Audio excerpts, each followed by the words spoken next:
Hi TET and DSC aspirants. ఇందాక ఒక అరగంట క్రితం మీకోసం 30 బిట్స్ 8th క్లాస్ నుండి చేశాను కదా, వాటికి ఆన్సర్స్ చెప్తున్నాను ఫ్రెండ్స్. ఒకసారి చెక్ చేసుకోండి.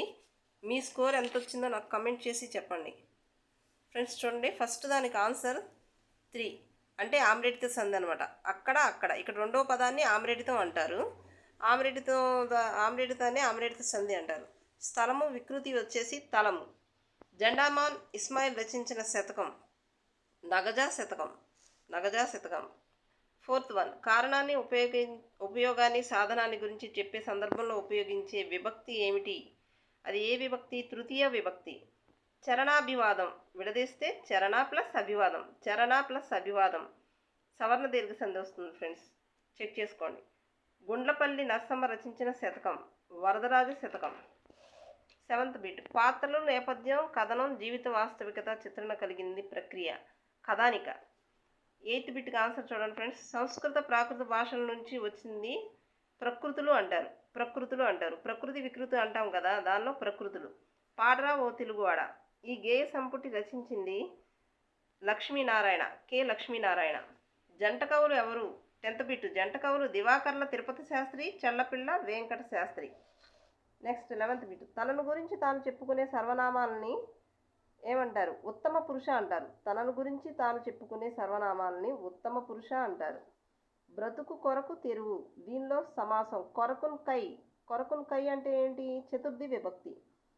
నెక్స్ట్, ఆతిథ్యం ప్రక్రియ ఏంటి? ఆతిథ్యం మన 8th క్లాస్ టెక్స్ట్ బుక్లో ఉంది. ఆతిథ్యం ప్రక్రియ ఇతిహాసం. భవిష్యత్తు కాల అసమాపక క్రియని ఏమంటారు? ఛేదర్థకం అంటారు ఫ్రెండ్స్. భవిష్యత్తు కాల అసమాపక క్రియని ఛేదర్థకం అంటారు. మనందరికీ, దీనిలో దాగి ఉన్న సంధి అత్వ సంధి.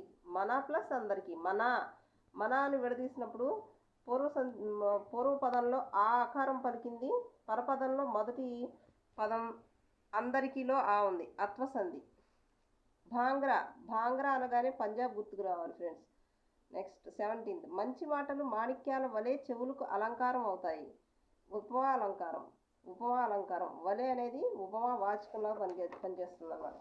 నెక్స్ట్ 18th బిట్, పులుగులు అంటే పక్షులు. పక్షి విహంగం అన్న పక్షి అవుతుంది, పులుగు అన్న పక్షి. పర్యాయ పదాలు అనమాట, పర్యాయ పదాలు. నెక్స్ట్ త్యాగం, దీనికి ఇది వికృతి పదం. ప్రకృతి పదం వచ్చేసి త్యాగం ఫ్రెండ్స్, త్యాగం. నజబజ జజర. చంపకమాల ఈ పద్య లక్షణం, చంపకమాల పద్య లక్షణం. పుష్యమిన్ భరతాఖ్యుడు పుట్టినాడు. దీన్ని చెప్పింది పెద్దన ఫ్రెండ్స్, భాషకు సంబంధించి విశేషమైన పలుకుబడులను ఏమంటారు? పలుకుబడులు అనగానే జాతీయాలు గుర్తుకు రావాలి. భాషకు సంబంధించిన జాతీయాలు అయ్యి పలుకుబడులు. ధర్మం నానా అర్థాలు. ధర్మం అంటే పుణ్యం, యాగం, న్యాయం. పుణ్యం, యాగం, న్యాయం. తిల్లిక అనే పదానికి అర్థం దీపం. సొచ్చినందగా విడదీస్తే సొచ్చినల్ ప్లస్ దగ. నెక్స్ట్, విషయ వ్యాప్తి అధికంగా గల ప్రక్రియ. గజలన్నా తకల్లస్తన్నా ఉంటాయి, అందుకే 1 and 2 అని ఇచ్చాను ఫ్రెండ్స్. చూడండి. నెక్స్ట్, చారువాక శతకాన్ని రచించింది బలరామకృష్ణ. దేవిప్రియ అనే కలం పేరు కలిగిన కవి షేక్ ఖాజా హుస్సేన్. నెక్స్ట్ 29th, మీరు పుస్తకాలు తీసుకోవచ్చు అంటే అక్కడ అనుమతిస్తున్నట్టు ఉంది కదా, అనుమతర్జక వాక్యం. రైతుల దినోత్సవం ఎప్పుడు? December 23rd. చూసారుగా ఫ్రెండ్స్, మీకు ఎన్ని మార్క్స్ వచ్చినాయో మీరు కౌంట్ చేసుకుని కమెంట్ రూపంలో నాకు చెప్పండి. దయచేసి వీడియోని లైక్ చేయండి, సబ్స్క్రైబ్ చేయండి, షేర్ చేయండి. మీరు చూస్తేనే కదా, వింటేనే కదా తెలుస్తుంది. Thank you.